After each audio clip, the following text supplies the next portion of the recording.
사도가 함께 유대인의 회당에 들어가 말하니 유대와 헬라의 흐드한 무리가 믿더라. 그러나 순종하지 아니하는 유대인들이 이방인들의 마음을 선동하여 형제들에게 악감을 품게 하거늘 두 사도가 오래 있어 주를 힘입어 담대히 말하니 주께서 그들의 손으로 표적과 기사를 행하게 하여 주사 자기 은혜의 말씀을 정언하시니 그 시대의 무리가 나뉘어 유대인을 따르는 자도 있고 두 사도를 따르는 자도 있는지라. 이방인과 유대인과 그 관리들이 두 사도를 모욕하며 돌로 치려고 달려더니 그들이 알고 도망하여 루가오니아의 두 성 루스드라와 더베와 그 근방으로 가서 거기서 복음을 전하니라. 아멘. 오늘 아침에는 하나님의 함께 하심의 증거 세 가지를 나누고자 합니다. 하나님이 함께 하심의 증거 세 가지. 올해는 특별히 우리 예언교회는 더 행복한 교회, 또 더 행복한 성도가 되기를 원하시는 주제를 가지고 하나님이 우리에게 은혜 주시기를 원합니다. 그래서 복 있는 사람은 예배와 말씀과 전도를 실천함으로 하나님이 동행해 주실 때 그 행사가 다 형통한 사람이 되어집니다. 그 사람이 복 있는 사람이죠. 반대로 복 없는 사람 어떤 사람이죠? 하나님이 버린 사람. 성경에는 맛 잃은 소금, 아무 짝에도 쓸데없다. 성경의 표현이 참 재미있어요. 그럼에도 쓸데없다. 그럼에도 쓸데없는 사람이 되어서 버림받는 사람.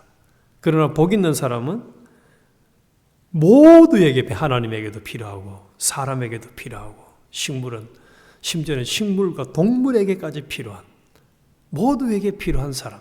근데 그 사람이 되는 길은 딱 하나밖에 없습니다. 하나님이 함께 해주는 사람. 하나님이 동행해 주는 사람. 그래서 오늘 아침에는 이 사도행전 14장을 통해서 하나님이 함께 해준 사람들은 어떤 역사가 일어나는가 세 가지를 살펴보겠습니다. 첫 번째가 하나님이 함께 하시는 사람은 전도의 역사가 일어났습니다. 1절에 보니까 이고니온에서 두 사도가 바나바와 바울이 복음을 전하니까 유대와 헬라의 흐다한 무리가 믿더라. 그렇게 말합니다. 흐다한 무리가 믿더라. 많은 사람들이 예수를 믿었다는 거예요. 예수 믿는 거 이건요, 아무리 생각해도 참 특별한 일이고 기적 중에 기적입니다. 우리는 지나치는 게 하나 있는 것 같아요. 다른 사람이 믿는 것은 저거 참 특별하다 생각하는데 정작 우리 자신이 하나님을 믿고 예수님을 믿어진다는 게 이게 얼마나 큰 복입니까? 이게. 내가 하나님이 믿어진다. 내가 예수가 믿어진다.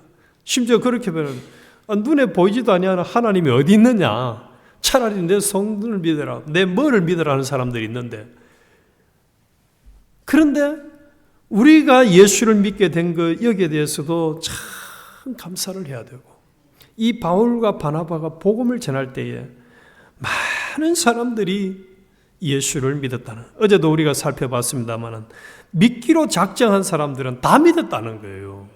이거 얼마나 놀라운 어제도 우리 봤지 않습니까? 13장 48절 이방인들이 듣고 기뻐하여 하나님 말씀을 찬송하며 영생을 주시기로 작정된 자는 다 믿더라. 하나님이 택하시고 하나님이 구원하려고 했던 사람들을 이들이 복음을 전할 때에 다 믿었어요. 다시 말하면은 우리가 진짜 복 있는 사람과 행복한 우리 예언 공동체가 되려고 하면 뭐가 일어나야 되죠? 우리 지난주 목사님이 그 팀장들 회의할 때 한 사람씩 모든 사람이 전도하자 하는 헬스가 되면 좋겠다 했는데 원래는 반드시 우리에게도 이 역사가 일어나야 됩니다. 전도의 역사. 한 사람씩이라도 전도하는 사람. 그런데 한 사람 한 사람이 예수 믿는다는 것은 어마어마한 일입니다. 예수님이 핏값으로 산 천하보다도 귀한 사람이 구원을 얻고 하나님께로 돌아오는 이 역사가 일어났다는 것. 자, 우리가 경험해 봤습니다만은 사람이 사람을 변화시키고 바꾸려고 하면 안 됩니다. 근데 예수를 믿기 시작했다는 것은 뭐죠? 하나님이 함께 하셨다는 증거죠, 이게. 나와도 함께 하셨다는 증거고 그 사람에게도 하나님이 함께 하셨다는 증거입니다. 그래서 오늘 우리가 기도하면서 하나님, 바나바와 바울에게 함께 하셨던 하나님의 역사가 우리 예언 공동체에도 우리 한 사람 한 사람에게 강력히 역사하셔서 예수를 믿는 사람들이 또 믿기로 작정한 우리 주변의 사람들이 다 믿는 역사가 일어나게 해달라고 우리는 참으로 간절히 기도합시다. 그런데 또 감사한 것은 하나님께서는 기도하면은 뭐라고 했습니까? 받은 줄로 알고 기도하라고 했잖아요. 받은 줄로 믿고 하라고 했거든요. 그래서 기도 제목을 줬다는 것은 이미 하나님이 응답해 주시겠다는 거예요. 그래서 우리가 전도를 하나님 하게 해주세요, 나로 인해서 믿게 해주세요 하고 기도하고 우리가 이 바나바와 바울처럼 전도하면은 구원의 역사가 일어날 것이다. 두 번째로는 하나님의 함께 하심의 역사. 5절에 보니까 이방인과 유대인과 그 관리들이 두 사도를 모욕하며 돌로 치려고 달려드니 피팍이 일어나서 바울과 바나바는 계속 이제 지역을 옮기면서 전도를 해야 했습니다. 예수님이 그렇게 말씀하셨어요. 나를 따라오거든 자기를 부인하고 십자가를 지고 나를 쫓을 것이라. 그래서 우리 신앙생활은 정상적인 이 참 거룩하고 진실된 믿음의 삶을 살면은 피팍의 역사가 옛날이나 지금이나 반드시 일어납니다. 그래서 요한계시록 7교회 중에 보면은 어려움이 없는 교회는 이게 정상적인 신앙생활 구별이 없는 교회였습니다. 그래서 좋은 게 좋다고. 우리 참 믿는 사람들도 말을 참 은혜롭게 한다고 하는데 제가 볼 때는 은혜롭지 않아요. 우리 은혜로 합시다 이러는데 사람들끼리 은혜롭고 서로 좋아가지고 자기들끼리 어울리는 거는 하나님 볼 때는 그건 최악이거든요. 그건 은혜가 아니에요. 그건 악이지. 인간 중심의 악이지. 그래서 진리로 말씀대로 순종하면 이 복음을 전하는 길에는 피팍이 있어가지고 도무지 여기 돌로 치려 하는지라 두 사도를 모욕하고 능욕하고 돌로 치어 죽이려고 하니까 할 수 없이 피해서 더 큰 사고를 막기 위해서 지역을 옮겼습니다. 그래서 우리는 신앙생활을 정상적으로 하면서 어려움이 오는 것은 이거는 그냥 필수적이다. 선택 과목이 아니에요. 당연하게 받아요. 그런데 놀라운 것은 사도행전 전체를 보면은 사도 바울이 그렇게 많은 핍박을 받았지만은 죽지는 않았습니다. 주님이 맡겨준 사역을 다 끝낼 때까지, 감당할 때까지 죽음은 오지 않았어요. 절대로 죽음은 오지 않았어요. 그래서 우리도 핍박과 어려움을 겁을 내서 내 믿음, 신앙 양심을 지키고 복음을 전하는 일을 중단할 이유는 하나도 없다는 사실. 그래서 오히려 반대로 핍박이 없으면은 내가 지금 참 복 있는 사람의 길을 안 걷는 것은 아닌가 하고 돌아봐야 되지 않을까. 당연히 핍박 온다. 그러나 하나님은 또 신실하게 약속을 하셨잖아요. 감당 못할 어려움은 안 준다. 합력해서 선을 이룬다. 오히려 여기 보니까 사도행전을 보면은 핍박을 받아서 흩어졌는데 가는 곳곳마다 복음의 역사는 더 크게 일어났어요. 더 흥왕했어요. 흥왕. 그래서 우리는 이 핍박을 두려워할 이유는 하나도 없다는 거예요. 그리고 세 번째, 오늘 우리가 다시 꼭 기억할 것 중에 하나가 이제 6절 이하에 보면은 루스드라라는 지역에 가가지고 바나바와 바울이 이제 복음을 전하는데 거기에 태어날 때부터 한 번도 걷지 못했던 안전병이를 치료해 주는 사건이 일어납니다. 그러니까 그 치유하는 사건을 사람들이 보고는 이 바나바와 바울을 13절에 보면은 성박 서스 신당의 제사장이 아니 그 12절 바나바는 서스라 하고 바울은 그 중에서 말하는 자이므로 헤매라 하더라. 그래서 이 우리 이제 제가 가지고 있는 개역 성경은 그렇게 되어 있지만은 이 개정 개역에는 바나바는 제우스라 하고 이 제우스는 신들의 우두머리거든. 최고의 우두머리 신 제우스라 하고 또 바울은 그 중에 말하는 자면 헤르메스라. 헤르메스는 신들의 전령 또 사자 웅변의 수호신. 그래서 둘 다 어쨌든지 신이라는 거예요. 신. 이 사람들이 볼 때는 평생 걷지를 못하던 안전뱅이를 딱 치료를 해주니까 사람들 눈에는 이 두 사람이 신으로 보였어요.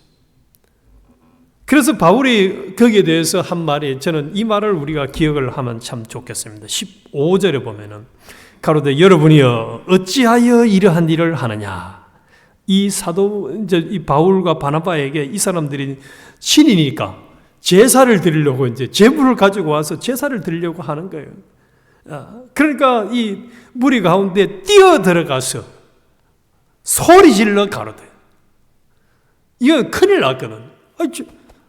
내가 신도 아닌데, 우리가 신도 아닌데 신이라고 생각하고, 아마 사무엘서에 나오는 사울 같았으면은 그래 맞아, 내가 안전뱅이를 치료해 줬으니까 너는 나한테 당연히 제사를 하는 게 맞아 하고 그래 잘하고 있어 이렇게 기분 좋아했을지 모르는데, 이 지금 바나바와 바울은 반대로 지금 뭔 짓을 하느냐, 그러면서 여러분이 어찌하여 이러한 일을 하느냐, 우리도 너희와 같은 성정을 가진 사람이라.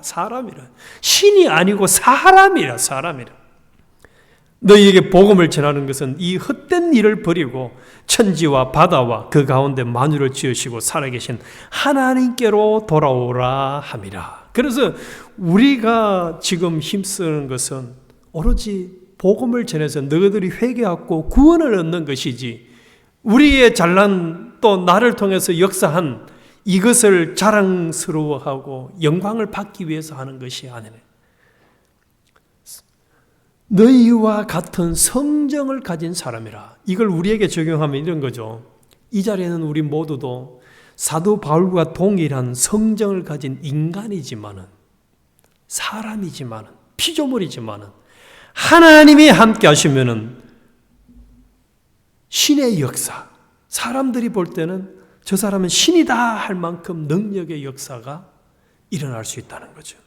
얼마나 참 감사한 일인지 말이죠. 근데 실제로 우리도 아마 특별히 우리 곽 목사님은 중국에 가셔가지고 이런 일들을 많이 경험하셨으리라 저는 상상이 됩니다. 복음 전도하는 현장에서는 죽은 사람도 살아나거든요. 지금도 살아나요. 또 온갖 이 치유의 역사가 일어나거든요. 그는 그 사람의 실력이 아니죠. 하나님이 함께 하시며 역사를 보여주는 거예요. 하나님이 살아 계시는구나.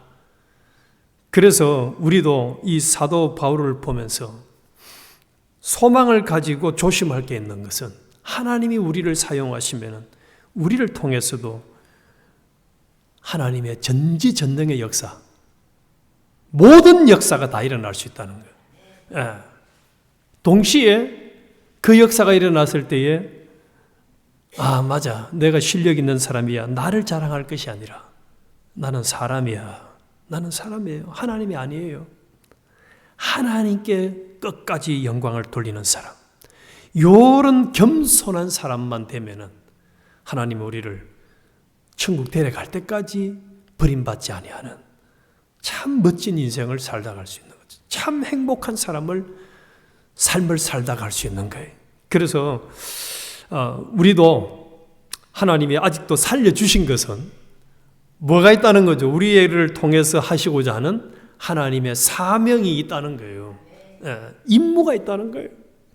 그런데 우리가 지금까지 각자 경험을 해보셨겠습니다만은, 내가 계획하고 내가 힘쓴다고 되는 것은 저는 없더라고요. 저는 한 개도 없더라. 내 계획대로 안 돼요. 내가 할 수 있는 것이 없음을 매 순간마다 고백하게 되는 거예요. 그러나 사도행전을 통해서, 특별히 오늘 이 14장을 통해서는 하나님이 함께 하시면은 허다한 무리가 믿고, 나를 통해서 믿는 사람들이 생겨나고 핍박을 받아도 또 계속 복음을 전하고 하나님의 사명을 감당할 때에, 심지어는 남들이 볼 때는 신이라 할 만큼 놀라운 역사가 일어날 수 있다. 그래도 그때에 나도 사람이다. 하나님이 나를 사용하셨을 뿐입니다라고 하나님께 영광을 돌리는 사람이 되어진다면 우리는 계속 멋지게 쓰임받을 수 있다. 그래서 이런 사람이 되게 해달라고 간절히 기도하고, 그래서 특별히 우리 올해는 2024년도 우리 예언교회가 또 모든 성도들이 참으로 바나바와 바울에게 역사하셨던, 함께 하셨던 그 역사가 우리 예언교회 성도들, 지체들, 또 중국에 있는 지체들, 또 우리를 보고 도전받은 많은 믿는 사람들이 하나님의 함께 하심의 역사를 경험하게 해달라고 기도하고, 또 실제로 경험을 해서 참으로 이 악한 세대에 희망을 보여주는, 또 하나님의 역사하심을 크게 드러내는 그런 복 있는 교회, 행복한 교회가, 또 행복한 성도가 되시기를 주님의 이름으로 축원합니다. 주님, 말씀을 구경만 하는 사람이 되지 않게 하여 주시옵소서.